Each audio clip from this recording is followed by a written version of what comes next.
প্রতিটি সুন্দর সকাল দেয় আমাদেরকে নতুন এক আশার বার্তা।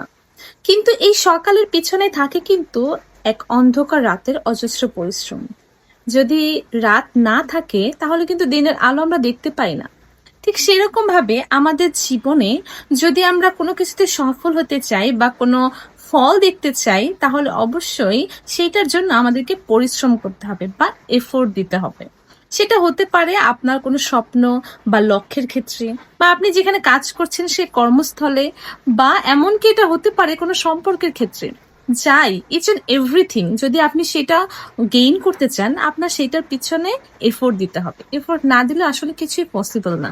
ধরুন, একটি গাছে একটি ফল আছে এবং ফলটি অনেক সুন্দর, আপনার দেখে ইচ্ছা করছে যেন সেটা আপনি পেরে খেতে পারেন।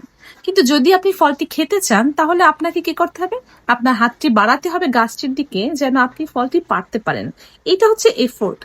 এমনকি সৃষ্টিকর্তা তিনিও আমাদেরকে বাক্যে বলেছেন যে কর্মবিহীন বিশ্বাস মৃত। যদি আপনি শুধুমাত্র সৃষ্টিকর্তার কাছে এই প্রার্থনা করেন যে প্রভু আমার এটা দরকার, এটা চাই, আমি এই স্থানে যেতে চাই, কিন্তু আপনি কাজ না করেন বা এফোর্ট না দেন, তাহলে কিন্তু কিছুই পসিবল না।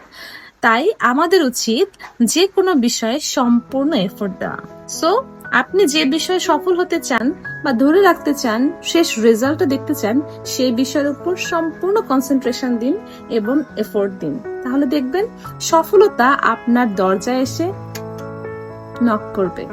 God bless you.